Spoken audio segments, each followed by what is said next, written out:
mentioned, there was a local card show in the Tri-Cities where I live.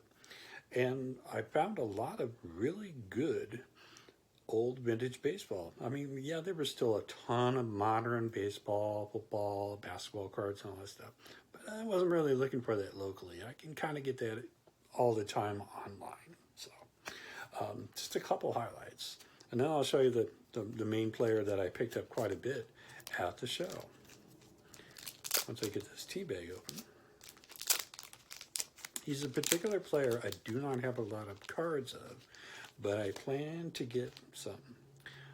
As before, you saw the Willie Stargell and the Don Sutton 1970 tops.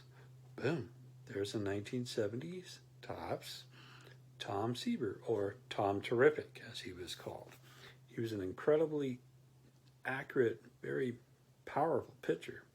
I mean, he was on the same team, the Miracle Mets of 1969. I think it was 69 Miracle Mets. That was with Nolan Ryan. Nolan Ryan was more of a raw prospect. Tom Seaver was already kind of niched and ready to go. And I think he had a better overall win-loss record. I don't know because I don't have the stats in front of me. But Tom Terrific is a player that I'm targeting for 2023. Because it's a cool card. Got this for only 50 cents. Yes, sir. A 53-year-old baseball card for only 50 cents all day long. All right. Okay, now let's get to the players that I was picking up there. Lou Brock, or Sweet Lou. Now, Lou Brock, of course, played for the St. Louis Cardinals most of his entire career.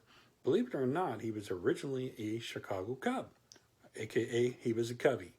Okay, he was there for quite a while, several years, but he made a main stain of his career with the St. Louis Cardinals.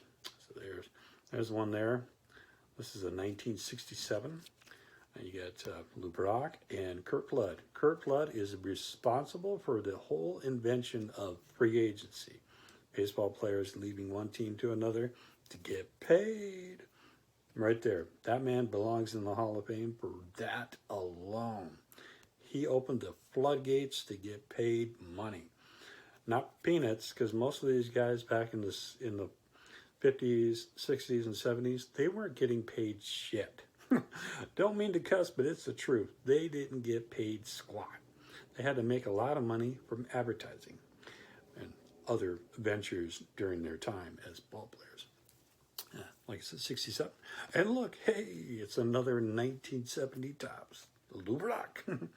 Yeah, pretty much the only one left of my players that I grew up and I loved so much is Hank Aaron. Hank Aaron's 1970 tops. It's a little more competitively priced. There's a good word to use for it. There you go. That's a sweet card. And here's a 1972 tops. Lou Brock. That's a sweet card. All these cards that I'm showing, I got these all at that card show. So I was loving that. There you go, 1972 tops. And then we got, these should be both 1978. Lou Brocks. There you go. Awesome, Lou Brock. He was a great ball player. And he was the all-time leading stolen base artist until Rickey Henderson obliterated his record. That's a good word to use for that because he just absolutely destroyed it. All right. The only one package that I got of Lou Brock I got from New Jersey, from Edward. Thank you very much, Edward. I got the pair for only $3. Now, these are the Canadian OPC cards. So, and he put them both together. And okay, they're in sleeves. Maybe he just tucked them both in the same hard case with no sleeves on. It's like, get them open here. Best I can. There you go. Pull out the sausage. All right. First one here is a 1978 OPC. It's just like that other card. This is the Topps version. There's the OPC version. You couldn't tell the difference until you flip them over. See how much brighter? It's got like almost a gloss to it. Well, that's your standard kind of looking cardboard. So there's the difference between the two. So I wanted to have one of each, the Canadian version and the American version. And then here's a 1979 OPC Lou Brock. Look at that, man. Ooh, awesome ball player. Solid. See, and there's the back of it. Now it has that kind of a little extra oomph in its appearance. I think that's pretty cool. Okay, that's it for Lou Brock, or Sweet Lou Brock, because I'm Sweet Lou either way. Stay tuned for the guy that I've almost done. I almost have his entire player run. Working on it.